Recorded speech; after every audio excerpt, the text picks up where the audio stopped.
Good morning, good afternoon, good evening, and however you are listening to this episode of Leadership Bites with myself, Guy Bloom, it's an absolute privilege to have you with us today. On this episode, I'm thrilled to be joined by Mandy Hickson. Mandy is a former RAF fast jet fighter pilot, and she was one of the first female pilots in a frontline squadron flying multi-million-pound fighter jets for the RAF. I just really cannot tell you how great this episode is. Just understanding the sheer dynamics of what it took to become a fighter jet pilot, the humour and the insight that she brings, and there's some real great lessons, some great stories, and this is just such a great episode. So I'm going to let it speak for itself. And on that note, let's go.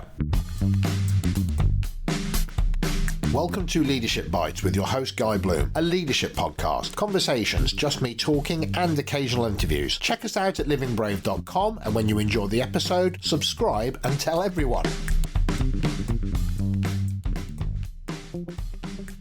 Okay, well listen, Mandy, it is absolutely thrilling for me to have you on this episode of Leadership Bites. I've been particularly waiting to have you on, so welcome. Thank you very much, Guy. Lovely to be here. And, you know, I know who you are, and I've done a little intro to this episode, but it would be great just to hear from you. Well, I guess maybe what you're famous for, maybe, or what you're well known for, but just who is Mandy Hickson, and what do we need to know about you just so we can contextualise your place in the world?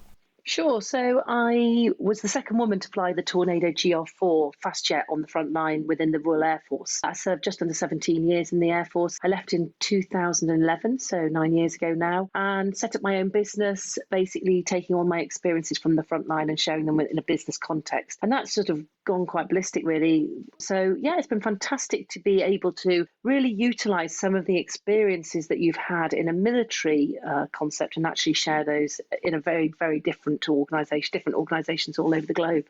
Now, you must be used to saying, I flew Tornadoes, and then I think you said what was it? GR4, yeah. So you've got two variants. You've got a fighter version and a ground attack version. So mine was the bombing version, basically. I don't know why I'm laughing. It's the way it trips off the tongue. I think the only thing that can beat that statement is astronaut, and I'm not even sure if that wins, to be honest. I do love it when children get asked, what do they want to be when they grow up, and it is astronaut or fast jet pilot or fighter pilot, and I think it's just fantastic, isn't it? Because then you sit there as an adult and you say, yeah, I was one. And everybody goes, no, you weren't. No, it really was. It's like me going, I was an astronaut. No, you weren't, Guy. No, I was really. Yeah, it's, to be honest, no one ever believes you if you ever say it in a bar. If with your girlfriends on a holiday and they say, what do you do? You say, I was a fighter pilot. And they go, yeah, anyway. Of course you were. They completely dismiss you. No, look, Google me, goddammit. Oh, hilarious. So I might giggle as we go through this. I used to walk up to the top of Clee Hill in Shropshire. We called them something else. Yes. We started with Sally. Right.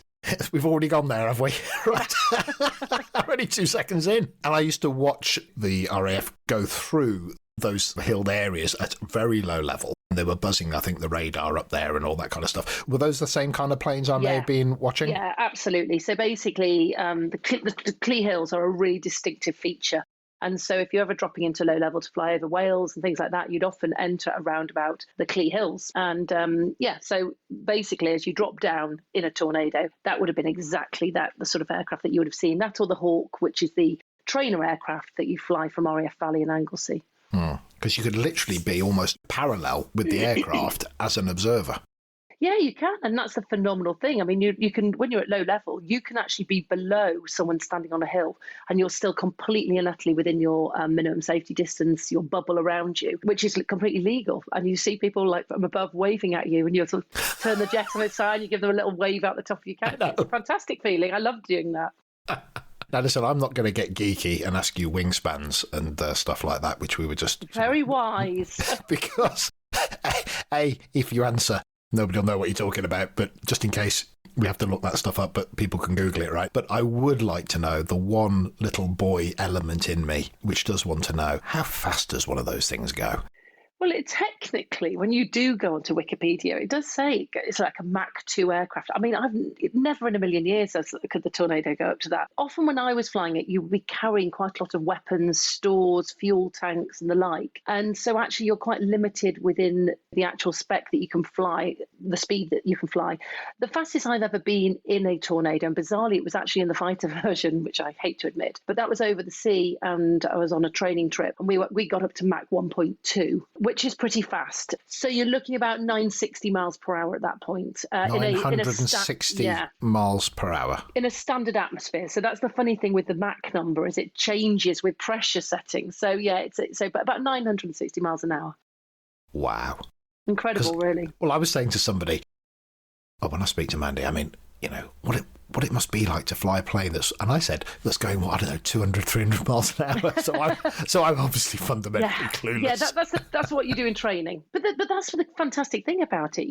If you would never go into a business and start as a CEO, you go up in building blocks, don't you? And that's exactly the same way it works in flying training. So you'll start by flying something at 120 knots, then it's double the speed, 240 to 300 knots. Eventually it's the 450 to 500, and then you fly the fighter variants on the front line. So yeah, it's all building blocks. And I imagine that's what it is. It's the principles are in essence the same, but your situational sensing and your ability to operate at that pace needs those stepping stones just to acclimatise, I imagine.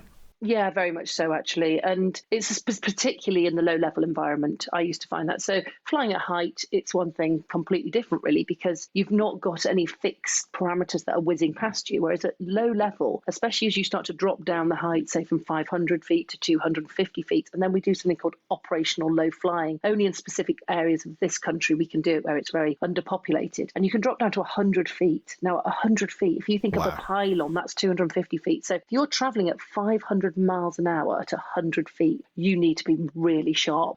Your senses have got to be absolutely on high levels of alert at that point. And your processing speed has got to increase as well appropriately. I got all excited there, Mandy. Yeah, that's it. It's getting near 1,000 miles per hour. It's sort of like, oh, how exciting is that? So let's just take a step back just for... I was going to pretend it's for the audience, but purely for me. It would be great to understand, how did you get into that space? When I was a girl, I used to imagine, but whatever it was, it'd be great to understand that. To be honest, Guy. I mean, so take you back to young girl, hearing stories of grandfather telling stories when he was a fighter pilot in the Second World War, sort of just going in by osmosis. You start to process it, thinking that would be so exciting to do it. At 13, the Air Training Corps, which is a fantastic organisation run by the Royal Air Force to encourage youngsters, 13 to 18-year-olds, just to give them an insight into what it might be like to be in the forces. And they opened their doors to girls for the first time, and I joined literally on day one. I flew for the first time and I thought, my goodness, this is what I want to do. But women weren't allowed to be pilots in the Air Force then, let alone frontline fast jet pilots. Right? Yeah, so that option was just not there. I thought I was going to go into the police force. I had this sort of planned out in my own mind, what I fancied doing. I've obviously got a thing for uniform. Then I received a flying scholarship when I was 17. From there, I paid with a lot of paper round money to get my own private pilot's license, which was just an additional 10 hours. Then I headed off to university and I joined a club there, like a continuation of the Air Training Corps. It's called the University Air Squadrons, and they're a brilliant system for university students. I joined a club there. I flew lots. I got about 160 hours actually on the University Air Squadron. And I was in my second year there when they changed the rules allowing women to join as fast jet pilots. And I couldn't believe, the timing was impeccable. I applied to join immediately to get a sponsorship for my final year of university, and I failed all the tests to be a pilot. And I was devastated. I mean, I just couldn't believe it. You're allowed to take them twice. So I waited a year and I went back and I took them again and I failed them all again. And that's it. There's no way forward for me. I've literally hit the end of a wall. And the Air Force offered me at that point a commission to become an officer as an air traffic controller. And I thought, well, I have no desire to become an air traffic controller. But all I kept on thinking, and with some fantastic encouragement and guidance from the boss of this club, who was a squadron leader, he said, Mandy, sometimes it's about getting a foot in the door. And he said, and I believe that these tests are flawed. I think they might be biased towards men. So, you know what, I'm going to fight your corner. And he really did. And he got the Air Vice Marshal on board. He really, really went above and beyond the call of duty. And you know what? It's a wonderful lesson for me, for businesses as well, when you take that concept away, is that, someone that's really willing to go the extra mile because they see something in somebody else. We all need those people. And for myself, that changed my entire career, because I joined the Air Force as an air traffic controller, still with it in my mind, still with this Air Vice Marshal fighting my corner, my squadron leader fighting my corner, and me writing numerous letters to anybody who would hear my case. And eventually we got them to change their mind, and they took me on as a test case. And they basically said, we want to see how far through the system someone with no aptitude can get before she fails, I think was the subtext in this, which was wonderful. Yeah, great. I'm in. But so that was really interesting. And actually at the time, the tests had been designed for men, by men, for men to do the job for years. And suddenly women came along, and a lot of women were failing the tests. And so they did actually start to realise that maybe the tests were not fair. They were not set up. Men and women process things very differently. And so they did look at redesigning the tests, and we do see a more equal footing of men and women that pass now. Can you give a sense of, because I understand physical tests where it's not even about competence, it's just bigger, stronger, and that's just the end of the conversation almost, and that's a different thing. Sitting in a plane, it's like firearms or archery or something like that. It's more craft than strength. Yeah. And so what was the stuff then that was not working in the female favour? Interestingly, it was a stage where a lot of guys computer games were starting up as well. So if you can imagine a classic test in this scenario, is there's about 4 hours of aptitude tests, and they're testing memory skills, recognition, cognitive ability, hand-to-eye coordination, sort of like Sonic the Hedgehog, where he whips around this tube trying to catch all the rings.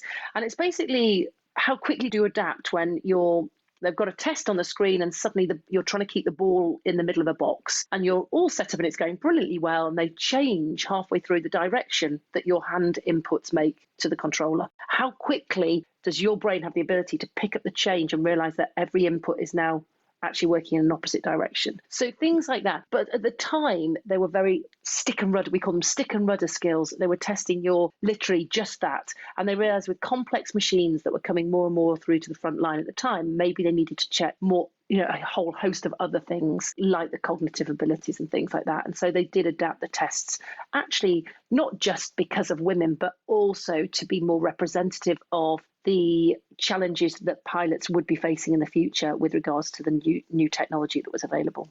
You also spoke about a scholarship, and just taking a step backwards, how do you get a scholarship? You do a mini process of what it would be to go through the whole of the application process for the Air Force. You just do it on a much smaller basis at the time. And so I think it was just a day of interviews, and you do a very basic aptitude test, which I actually passed that one. But they did say you've not passed it at a high enough level, be a pilot, but high enough for this scholarship, which was a really interesting one. Interestingly, when I went for the scholarship interview, told me I had an obesity problem, which was fascinating, telling a 16-year-old girl that she's obese when I played county netball. I was doing sport every single minute of the day. I was 12 stone and 6 foot tall, which is really a good weight. I mean, now it's well within the green sector of a BMI, but their height charts only went up to 5'8" for girls, and I was 6 foot tall. And they said, so we've added a pound or two on for that. I'm thinking, well, that's quite a lot. That's almost like half a leg that you're not adding on, So, and they said I should be 9.5 stone. So I had to lose 3 stone in weight before they gave me a scholarship. And when I finally lost all the weight after 4 months, I looked literally skeletal. And it was ridiculous. I looked gaunt. My doctor said, what on earth has happened? She was worried I'd become, anorexic or had an eating disorder. And I said, well, basically, this is what the Air Force told me. And she said, oh, my goodness, this is fraud. This is ridiculous. But again, I didn't challenge, and neither did my parents, because when you're being told something by a figure of authority or an organisation, which we were at the time told that, you make an assumption that it's true. And we didn't challenge. And I just look back and think, why did we not challenge that? It's fascinating, actually, because you do get athletes that are told by BMI standards you're clinically obese, and you go, yeah, but he's a prop forward for a rugby team. Yeah. I mean, he's clearly not clinically obese. He's just an enormous specimen. He doesn't fit that chart. Yeah. But I think there's also something about, back in the day, if your doctor told you that you had a problem, you accepted it. But now we go, what's the thing I've got? And you Google it. And you Google it, yeah. Straight in front of them, because there is now a perception of, well, you might be right, but I'm not going to accept. I mean, imagine now that happening to male or female, being told, oh, you're clinically obese. They would go online, they would look it up, they would go, well, hold on, actually, it's very understandable that back then that would have been the position that you took. But it's a shame that you had to. Yeah, we didn't even think about it. We did not challenge things. So, yeah, that was that. Just moving forward then to your roles within the RAF, it would be great maybe to get an understanding from you, I guess some of the experiences that you've had, the things that stuck out for you from leading missions through to being operational in a space that is very demanding. Yeah, so once you get to the front line, which takes about 5 years to put it into context, basically, of pretty intense training, you finally arrive on your squadron, and very early on, you're given the opportunity to lead missions. Initially in the training complex, just trips in the UK. Then we headed out to exercises, for example, out in Las Vegas, flying over the Arizona desert in huge exercises called Red Flag.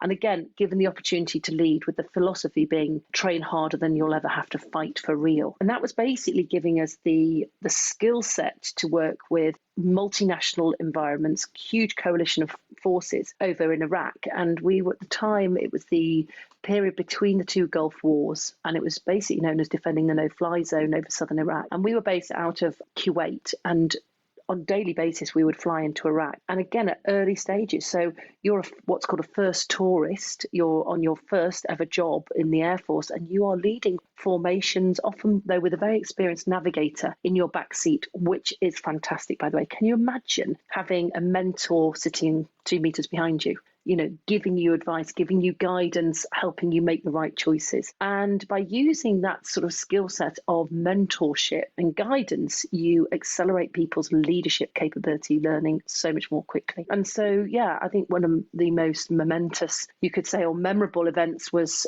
leading a 4-ship at night over Iraq when we got shot at by a surface-to-air missile, which locked onto the heat of my engines. What went from being a typical day in the office, so to speak, admittedly in a war zone, the complexity went through the roof, and the decision making and things that you had to go through was phenomenal. And yet my boss was my number 2 in the formation, and my executive officer, so the number 2 in the squadron, he was my number 3. And they never leapt in and took control. They allow you as your junior team member, because if you started to lead that formation, you continue to lead it, even though it is no longer the same complexity as it was when you started. And again, that's how we learn. And it's really, really empowering as a sort of model of leadership. That kind of makes the hairs on the back of my neck stick up a little bit, just in the story. But also, I think I'm hugely interested in it must be the protocol of you start the thing, you finish the thing. Yeah. And the not stepping in. I mean, there is, with all things, a point of failure, I'm sure. Yeah. But I noticed this in the emergency services and things like that, where it's more of an issue to interrupt the person in control than it is to take control. It must be like having your kid wobbling on their bike and you want to grab them. So that capacity to allow people in a genuinely dangerous context to keep going, is it such an ingrained protocol that it just never gets broken? Or is it, no, that's actually just the fact that I had a fantastic set of leaders and mentors? Just walk us through that thinking a little bit. Yeah, so I think it is ingrained, but it is also protocol. So if you've planned a mission, and you have spent all the time in the preparation, the planning, so much goes into that, by the way. That's not just something you write on the back of a fag packet type thing and get airborne. Hours and hours of coming up with the mission itself. And people will have different plans within your formation as well, slightly different routes. And so actually, the reality of it is that if you are number 1, i.e. the formation leader, you would continue to be number 1 throughout. Number 2 would never just leap in and say, do you know what, you're not doing a good enough job here, I'm going to take over, because actually the whole plan would go to pot. And everyone is aware of their role and a specific role that they have within that formation. And that's brilliant, because we all know where we stand. Now, if an aircraft, say, goes down on the ground, as in it's broken, it doesn't start, then different people will have different routes. So you have the ability on the ground to say, okay, number 1 has broken, so number 2 we're all going to swap positions, and then we would load in on the ground a different route as allocated as to your position within that formation. But once you're airborne, once the mission has started, you wouldn't then just flick through and change things randomly. You're in that business commercial space now, and you're talking to people about the learning that you've had in that context. And I think that's something that is very difficult for a lot of leaders to comprehend, that capacity to not step in and to overmanage, micromanage, call it whatever we will.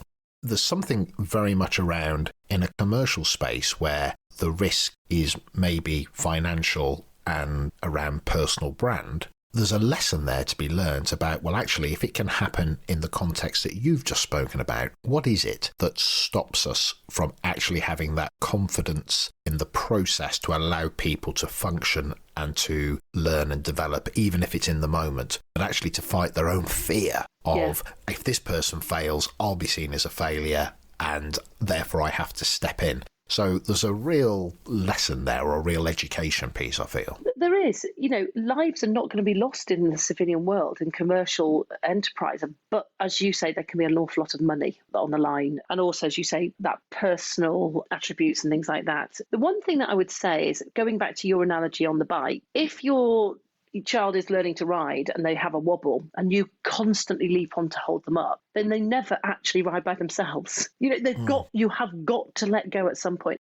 Since lockdown started, I've been working with many different businesses. And one of the things that they've been saying is obviously everyone has their pillars of leadership. They have the different structure, what they're trying to bring into their teams, the value-based leadership, all of these good words. And they said, you know what? It's been phenomenal. Since we've been in lockdown, our teams are feeling more empowered than they ever have before. And this is not one business that's saying this, by the way. This is probably, say, 4 or 5 businesses I've recently worked with in the last month. I've all said the same thing. It's because when we're in the workspace and we're all there, when you have a really small problem, you go to your leader, your manager, your number one all the time. And you you fire things off. And you could say, well, that's a really positive thing. But actually, because we're not physically in the same space as them, what people are doing is they're coming together on a Monday. They're saying, right, these are our jobs for the week. This is what our tasks are. These are all the different things we've got to do. And then go away and do them.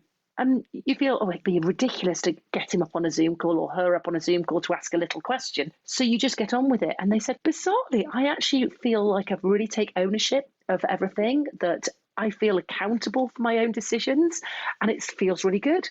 And so they said the irony is that they've been trying to do this for years and years in the workplace to make people actually be more accountable for their own decisions. And yet it's taken the lockdown and being in disparate places to actually enforce us to do that. So I wonder how much of that is it's interesting. We have been trying to get people to do that for years. That's a little bit like IT department saying we've been trying to look at remote working for years, or HR. Yeah. And what's been the greatest impact on that strategy? Well, COVID. We had a 3-year plan, but we put it into play in 3 weeks. Yeah. And there's something about there, actually, how much of this was the willingness of senior people to release. Yeah. And so it is about people stepping up. But guess what? You manage people to the nth degree, they lose that kind of free will, they lose that free thinking. Working with somebody a few years ago, and he said, I've discovered through this process with you, Guy, that I've been robbing people of their experiences. Oh, that's a great analogy. Yeah, because he said, I overmanage. He was an older gentleman. He said, back in the day, I had a buffer for failure. A lot of that was pre-internet and the IT systems that we had, that when something went wrong, you had a week to put it right before anybody else found out about it. Yeah. But of course, nowadays, everybody knows about it that afternoon. Yeah. And then the kickback on putting it right is coming at you within 24 hours. And so that space to just counsel, reflect, have another go, put it right, he said that it almost feels it's gone. And so my dynamic became much more micromanaging. So the lockdown thing that you're referring to there is almost, as you say, it's an enforced systemic change. It is about accountability, but it's also about release. Yeah, I completely agree with that. And in fact, there's a really lovely speech that I heard. It's a great friend of mine, actually, a guy called Brendan. And he was one of the youngest winners of the Clip Around the World Yacht I've heard him speak. Oh, he's fantastic. Absolutely great guy. But I loved it. And this is why storytelling is so powerful, because you remember the stories. You could talk leadership models, people don't remember them, but you tell a story and people remember it. And I remember it so clearly. The first leg, he was an autocratic leader. They were going across the Atlantic. He's shouting and telling everyone what to do. And they got there and they got to America, and basically everyone said that was the most disappointing experience of our lives. You said you were teachers, you said you'd empower us, and that you haven't. And he said, but at the time he felt like he was being a great leader because he was telling people what to do and it was very efficient. But actually it wasn't at all. And so he went, right, I need to really change this. So from then on, he changed his leadership style 180 out, empowered them, taught them. And by the end of it, well, they won the race. But not only did they win the race, everyone was just running the boat without him almost. And he stood there and he thought, I feel like I'm a really rubbish leader at this point because I'm not doing anything. But actually, it was the most empowered leadership model you could imagine. So much so that another boat had problems and they came and got Brendan off his boat to actually lead the other boat, because the other boat had still got an autocratic leadership style. Once their leader had been injured, they were literally lost at sea and they needed a leader. So it just shows that the best leadership is by having this empowered team around us that are doing it because they can do it and that you have let go enough to allow them to do it. And we were just referencing Brendan Hall. Back in the day when I was at college, I had a part-time job in a retail store, and I'd never forget somebody walking up to the store manager and saying, I've been watching you for the last half hour. And Tony, his name was Tony Powell. And he went, okay. And he said, yes, you don't do anything. And I remember Tony going, oh, thank you very much, sir. My work here is done. Excellent. Yeah. And it was just, that was, I'm 51 now. So that was just, whatever, Vietnam flashback ago. But in essence, well, that means everybody knows what they're doing then, sir, doesn't it? Yeah. And it was I'm going to turn that on its head. Sometimes people have experiences and they can tell their story, and it is up to others to take their learning from the story. Yeah. Which, makes sense to a point. And then there's something about the insights that you are able to bring that you think directly relatable. And we've touched on some of them lightly. But if people are going to work with you, connect with you, whatever that is, almost the elevator speech here, but what is the stuff that, Mandy, if we worked with you, had you come and talk to us, whatever that might be, what is it that we're going to expect from you that would really make an impact for us? Well, the big thing for myself, Guy, is initially it's often about the story. So you will get a vignette shared with them. And from that, you can then pull that apart. So it might be something very minor, but it might be something around, say, decision making. So let's say take decision making as an example on that one. I know that a lot of people suffer or struggle with decision making. Okay, so in the aviation world, when I left the Air Force, I retrained as a human factors facilitator, which sounds a bit of a mouthful, basically. And it's basically about looking at the human in the system and how, therefore, can you prevent, in the big picture, your aeroplane crashing as a consequence of human involvement. And they realised this in the 1990s. They were losing a lot of aircraft and it was nearly always down to human error. So they put about a human training course, a human factors, it's called CRM, Crew Resource Management, not what most people know CRM to be. It changed the face of aviation, how things were done in the cockpit, how it was done on an airliner, for example, as a whole. And they had different areas that you would talk about, things from leadership, teamwork, decision making. But one of the models that they would say bring about for decision making is something called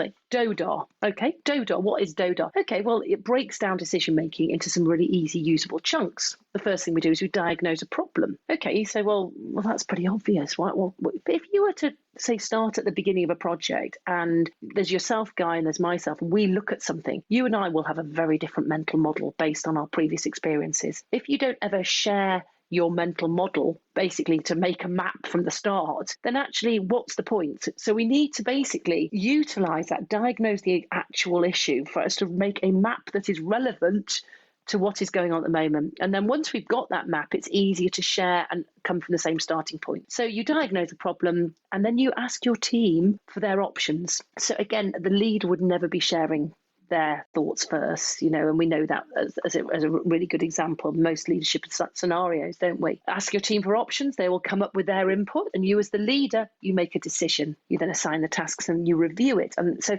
DODAR is the diagnose, options, decision, assign, and review. And the review is almost one of the most important things, because depending on how long that decision-making process has taken, things might have changed since the start.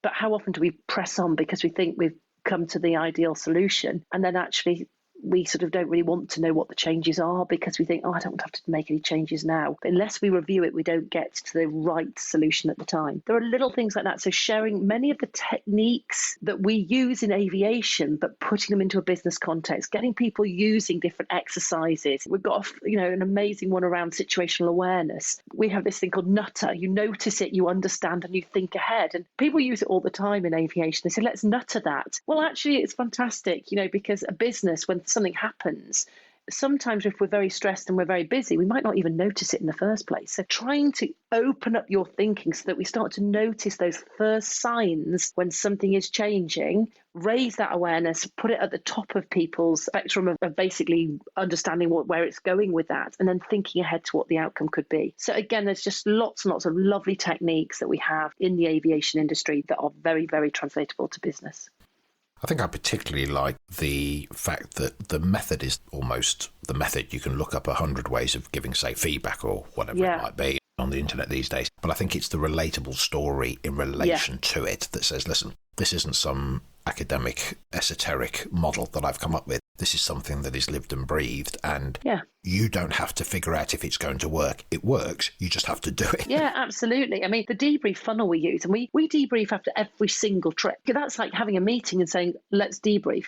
And actually it's a really, really powerful tool. It's a great way of starting to give people feedback very quickly. And it takes it away from being personal. It always takes the emotion out of it because it's what you do. It's just the daily routine. And people say, we don't have time in our lives. We're very busy. We don't have time in our lives to debrief. But that's like basically saying, I don't have time in my lives to improve. I mean, it's really interesting. I mean, that I've just written this book and I've got it out there. It's fantastic. And it's so exciting. I'm getting so much lovely feedback from it. And yet I've got quite a few little direct messages from people on Twitter saying, don't know if you want to know, but I've spotted a couple of typos. I was like, of course I want to know. Why would I not want to know? That's fantastic. Oh my goodness. Because you know what? You think you've got a finished product, but there's always going to be room for improvement. And the thing is, so often we wait for so long to make sure it's absolutely perfect. We never actually get it out there. And so it's been fantastic. Once I said to this guy, so he put this thing on Twitter for me and he said, this is the most amazing book, spoilt slightly by the typos. And so he was expecting me to come back to him and go,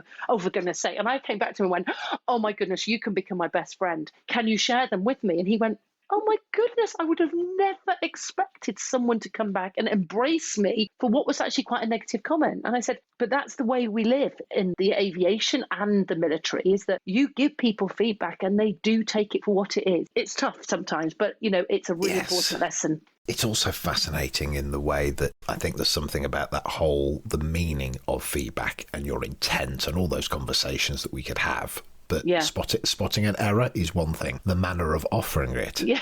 Who are you offering that feedback for? Yourself or for the other person, right? Yeah. That feels that there's something very genuine that you're used to dealing with that is a lesson for that commercial space. I think one of the things that really comes across to me is, of course, it's not perfect. There's a greater... And I don't know, the word jumped into my head, so I'm just going to use it, which is a greater purity of intent sometimes within the emergency services or the military, because it's a common goal that's already accepted and understood. And I think in that commercial space, a model can exist. We can all learn a model, but it's the unified intent of how or why we're going to use it. Yeah. Be it feedback, be it debriefing. And if we're going to debrief so I can maintain control, or I can shame you, or I can utilise my greater understanding of this topic to maintain dominance. Yeah. The model's just the model, right? But I hear within what you're saying is when you were doing things, the model was the model and it worked very well. But let's not forget the mindset and the approach and the expectation of the reason to do it. Went beyond just the process of doing it. Yeah, absolutely. It was not about being right. It was not about winning the argument. It was actually often about getting to a better place, about strengthening either the connection, strengthening the team. Because if you're going to fight a war, by the way, and you're going to go into conflict, do you want a weak member? Or do you want to make that weaker member stronger? Well, of course you do, because you don't want a weak link in your team. So you're going to do everything you can to encourage them to be a better person. And that is really powerful. Your book, which we would be doing people a disservice by not mentioning, An Officer, Not a Gentleman. That's right. Is just the greatest title It took a long time to come up with that one. Did it? Tell you, it really did. To be honest, it wasn't my first choice, but my first choice was taken down because it was just felt not appropriate. My first choice, I'll tell you now, it was birds. It was bird's eye view. Now, one of my call signs at some I think that's all right. Well, I thought it was fine, and it's got different layers in it. My call sign at one point in the Air Force was Big Bird, so from Sesame Street. So, everyone else had the likes of Maverick and Viper, and I get Big Slasher. Bird. Slasher, yeah. And I'm like, that's really disappointing. So I was Big Bird, bird's eye view as a woman in the man's world. I was seeing it through different lives. Yeah. And also, as soon as you hear bird's eye view, you're thinking aerial perspective, aren't you? So I thought it was really clever. When I said it to someone, they went, "Oh, Captain Bird's Eye, fish fingers." I was like, no, that is not. How did you go there? How did you make that connection? And then actually it was my husband that kept saying, "Mandy, in a world where we're trying to get away from using derogatory terms like bird, and then you're using it in your title, do you not think that that's foolish?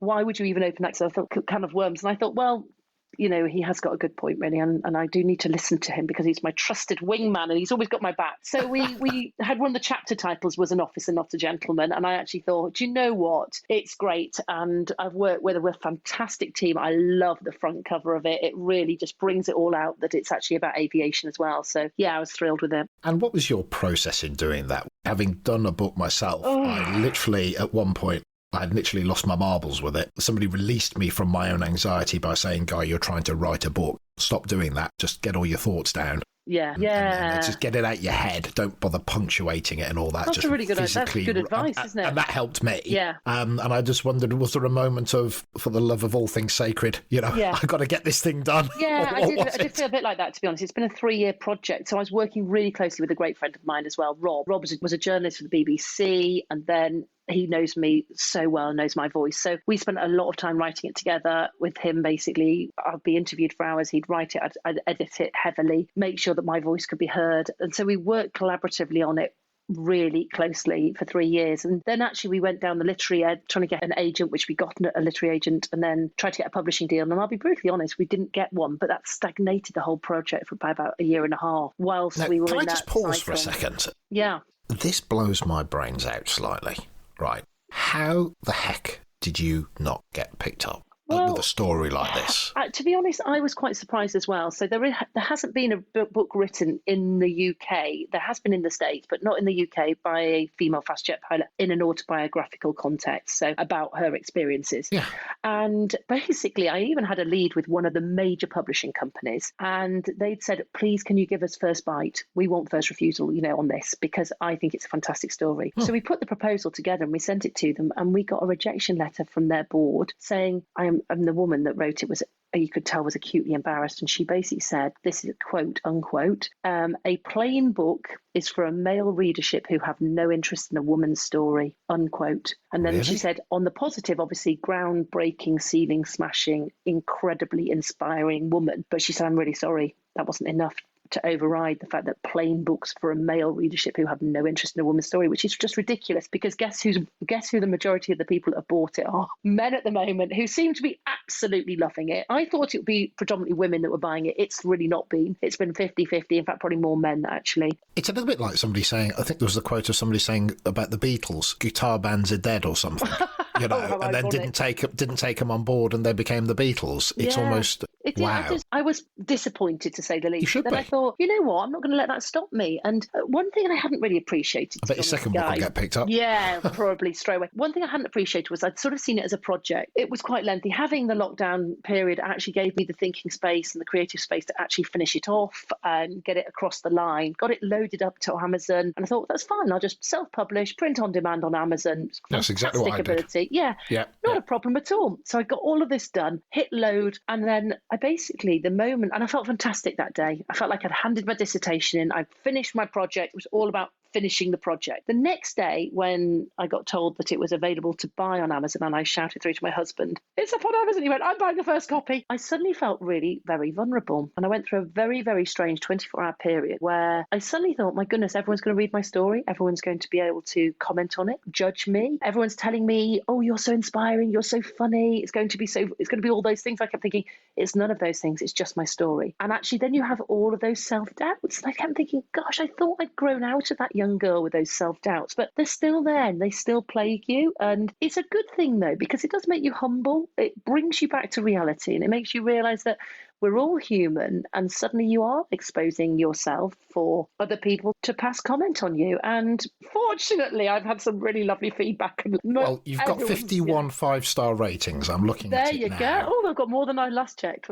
There you go. Yeah. I've sold about 1,500 copies in the first 6 weeks, which is pretty impressive, actually, for a self-published book, apparently. Totally. And you've jogged my memory on... I asked Paul Nansen, the commandant at Sandhurst, to write the foreword for my book. Hilariously, well, quite rightly, he went, well, I'd like to read it. And what I realised was nobody'd read it. And that level of vulnerability, I was all confident. And then when I sent him the PDF, I was absolutely anxious, because if anybody's going to have an opinion about a book on leadership, it's going to be the guy who heads up leadership for the British Army. I would say so, yeah. When he rang me up and he came on the phone in his military persona, Guy, I went, yes. And I almost stood to attention. Yes, sir. Yes. But it was just my reaction to him was that. And he went, Guy, yeah, I've read the book. And I thought, oh, he's just going to say, great book, but not for me. Yeah. And he went, yeah, I really liked it. And his tone shifted. And my point on that is this overwhelming sense of relief, this sense of not being judged, but somebody whose opinion I cared about having an impact. And I thought, I'm 50. I know. And I'm still holding... that little boy. That little bit of, will Dad like it? Yeah, exactly. Well, I'll tell you what, my biggest test, and this really is the acid test, is when loads of my friends in the Air Force, of course, I'm connected to them on Facebook. They're all going to have an opinion, right? Yeah, and they all said, oh my gosh, can't wait to read it. And I thought, what happens if they tell me that's not exactly how it happened? Because, of course, you remember, we're talking 25 years ago, and I'm thinking, gosh, is my memory that clear on certain things, and you've done it to the best of your abilities, and they've all contacted me back and gone, love that. Oh, I love the way you did that scene. Oh, gosh, that's exactly, gosh, your memory's brilliant. I'm thinking, because there's the acid test. If aircrew like it, and they can be a tough crowd to please at times, so... Well, it's like if you're into fishing and you watch a film that's got fishing in it, you sit there going, well, that's not how you do it. Yeah, exactly. So it's somebody else's view. What is the future for you? I mean, we've got this crazy COVID lockdown where I know that you were doing 2 or 3 keynotes a week, I think, at one point. Do you have a sense of a second book? Do you have a sense of just altering the manner in which you're approaching taking your message to the world? Yeah, I think it really is, actually. And I think I've been reading up a lot about sort of adaptability and the adaptability quotient. And, we talk about, in the past, we've talked about emotional intelligence, and then it's all about general intelligence, IQ, EQ. And now they're talking about this AQ, adaptability quotient. NASA tests for it in their Future Astronauts program and things like that. I was reading about it, and I thought it is about our bounce back ability, isn't it? The whole magic word of resilience, and the businesses that manage to adapt quickly in this period of time will be the ones that survive it, and the ones that don't, like the blockbusters of the past, are the ones that don't manage to adapt. And it's made me realize, right, I need to look at my business model. So I really did do that, because I'll be honest, the keynote was just off the scale. It was fantastic, taking me globally, and I was loving it, absolutely loving it. I find it exciting. It's just, I love traveling. I have 2 teenage boys, so can't travel enough, quite frankly, at the moment. Anything to get out of the house. So suddenly you're at home. And so I've really looked at lots of different models. I've been doing quite a few keynote speeches and training sessions, but actually got back into my roots of the facilitation, back into training smaller groups online. And I had missed that, actually. I realised that, you can't have everything in life. And although I was loving doing the keynote speeches, and I still do, there's nothing quite like the energy of standing at the front in front of thousands of people and sharing your stories. One thing that I had missed was the interaction of a speech that you don't get through keynotes, and that working with small groups and speaking to the likes of yourself, Guy, actually very much realizing that role of coaching, where I'd been asked so many times by C-suite individuals, do you do coaching? And I just couldn't fit it into my schedule. But actually now, looking down that coaching line, there's so much more that can be offered. And I think realizing with technology, as we've all been forced into, using the likes of the Zoom and the Teams and all the other different platforms, that you can reach a global audience. We don't have to be in America to work in America. You can be doing it from here. And that's been, I think, one of the biggest things as well to learn and take away, is that to begin with, we ran 20 odd training sessions for a huge corporation over in America. One of those things about the whole lockdown of people's accelerated familiarity acceptance and comfort with video has now shifted that capacity to not be something that you have to sell people on the idea of. But actually, they've already gone there. So I know it's something that we've spoken about on the coaching side of things. I think it's a real opportunity for somebody like yourself in particular. I've interviewed now a few people on the podcast, and every now and then you ask a question and there's a rote answer. There's a lack of communication in voice. I mean, we're not looking at each other, but we're engaging. And those are the things that, you can have all the cameras set up and you can have the digital and your sound quality can be perfect. But actually, this is a different medium, and there's a craft to standing on stage and there's a craft to engaging with somebody through a camera. These things are all a craft. And if there's anything that you've proven is, if there's a craft to be learned, you can learn it. Yeah, absolutely. And it's how quickly can we learn that new craft, because that's going to make you relevant in the future workspace. And I think that's absolutely perfect for business as a business lesson as well, isn't it? Totally. We've been speaking for approaching an hour now. Where does time go? Time flies. I hope it did for the listener as well. But I'll edit this down to 6 minutes. No, I won't.